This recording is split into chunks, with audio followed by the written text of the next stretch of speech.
Hey guys, it's Cowboy here. I'm in the Twitter. I'll leave it in the description. I will post there when new videos come out and maybe more stuff. But enough talking, let's get right into it. So, on the last episode, I said we needed to bring the tower the Antizin. But first, I need to contact the GRE. I told him I gave up on Rise because he wanted Jade, but my e-girl didn't like that. She got mad at me and insists that I have to do it. Fuck you, asshole. I mean, she my girl, but she kinda deserved that one. A guy named Alfie gave me a side quest, but I ignored it like my crush ignored me. Oh, and you guys probably saw it already, there's a community event going on. I don't know what it is, but when I kick the zombies they fly, so I love it. As it was nighttime, I went to sleep. Almost at the tower, I tried to call Brecken, but he didn't respond, but Jade did. As soon as she hears my voice, she asks for Antizin. While my character was talking, he did this. Jade got pissed that I only got 5 vials of Antizin. I called my grandma for some money and entered the tower. Jade stole my Antizin and told me what happened. Apparently one person turned and that caused other people to be trapped. Timur was observing me to see if I look at Jade's ass, so I stared him down. He smiled at me and it creeped me out, so I ran to Brecken. I walked into him staring at the TV. He talked about some stuff, but it's not relevant. And he said he was going to talk to Rise, so I stopped the criminal scum right there and I convinced him to go myself. Now I had to contact the GRE, so I went to the roof. But Rahim was there, and drunk. How can he stand so close to the ledge while drunk? Like, if that was me, I wouldn't need to be drunk to piss myself. Oh, and he's talking about blowing up a skyscraper, so we could get rid of a nest and get Antizin. Shit, oh my... Don't drop me! Don't drop me!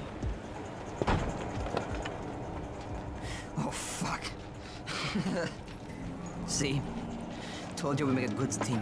How is that making a good team? I just saved your dumbass and you didn't do shit. Alright, let's just keep going. After some more drunk talk, I see this on the ground. He was preparing for a flight before the outbreak. I climbed the roof to contact the GRE and my character just called him right there. Can't Rahim hear me talking? Anyways, I demanded Antizin, but she denied it to me. She said some words that are too much for me and she made me look for a file. As soon as I ended the call, Jade called me. They just can't live without me. Well, if that's the shortened version, why did you tell me the long one? But yeah, she wanted me to sneak with her to a school because she saw Rise's man and suspects that there's Antizin there. So I went to help her at the train's boxcars near the school. And this is the legendary moment that I sent a zombie flying and realized how strong I am. Or the event did this, I still don't know. I was having fun kicking the zombies and he appeared. I think that's the enemy that's going to trouble me more. So, after that, I reached Jade.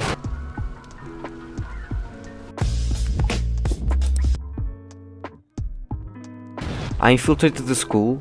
The main entrance was shut, so I had to go into the back entrance. And guess what? The back entrance was also shut, so I had to go in through the roof.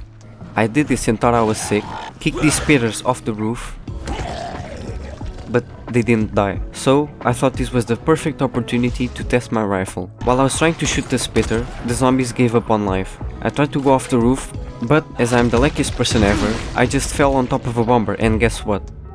After that misfortune, I made my way back, ran for my life, literally, and did a funky dance with this zombie.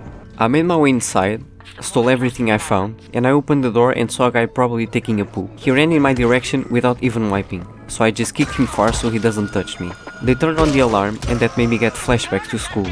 Then 2 more guys came and I took care of them and turned the alarm off. I was going to open this crate but a guy came out of nowhere so I domed him. I thought I left enemies behind cause I was hearing this funky music, but turns out there was nobody. This guy threw a grenade so I hid in the bathroom, you know, like normal schools. I don't have a face cam, but I actually jumped here and no, I'm not joking. I smashed the door and this guy somehow didn't hear it. I brutally beat him to death and went up. I had more fun sending zombies flying and reached the library. There was some guys here so I played soccer with them. I opened the crates and there was no Antizin. So I found the key to the basement and I wanted to take this guitar but I could only take the book. My character just floated up this box. I went down and got scared again. Almost died to that bomber. I made my way down again because you always gotta go down in games. I bullied this zombie and when I went inside this room I saw this valve. I don't know what it does but I turned it anyways and reached where Jade was. Yeah, boy. She couldn't open the crate so I had to man up. but there wasn't antizin inside. Instead, it had explosives. Some guys were coming, so I made Jade run away and I fought them. While making my way back to the tower, Jade tells me she's going to give the explosives to Saeed. I saw these spikes on a pole and some zombies nearby, so I thought, what a great idea, and I almost got deafened by it. I reached the tower and went to talk to Rahim about the hives. Saeed told me about the explosives you guys found. How perfect is that? I think he's got something with bombs. Maybe we're going to see baby Rahim bombs one day. Rahim wanted in on my mission to blow out the nest. He said he would contact me when the explosives are done. And also, he told me where the doctor was, so I went to talk to him about that green Pokemon zombie I saw. He called me the wrong name while not even looking at me. I asked him about the green zombies and he asked me for a fresh sample. He made me talk to the quartermaster so I could find where they hang around. He told me where they are, but I didn't even look at it. I made my way to one of the spots. I had to wait until night and saw this safe house, so I massacred every zombie nearby and went to sleep. When I woke up, I made my way to the spot and there he was. I felt like I'm making a documentary. But yeah, I just got close to him, hit him once and the other 2 times, and took a sample. As I was collecting the sample, a nightmare came running. I ran to the safe house and slept. I saved the survivor I heard, and lied to him about being infected because I got bit on the first episode, and reached the doctor. He tested the sample I collected, and it appears that his plan of giving meat with altered strain to the zombies worked, but the doctor couldn't research it without the equipment. Camden could though, but by communicating they would take too much time to do it, so I offered myself to deliver it to Camden. Boy. He wasn't ready to deliver it though, so he kicked me out. While I was leaving, Rahim calls me and says he blew up the nest. But he messed up, so I told him to meet me at the train yard. After that, I called Brecken to tell him what Rahim did, and he was pissed. But that's it for this video. If you could drop a like, it would mean a lot to me. Also, I would appreciate it if you subscribe. And I'll see you next time.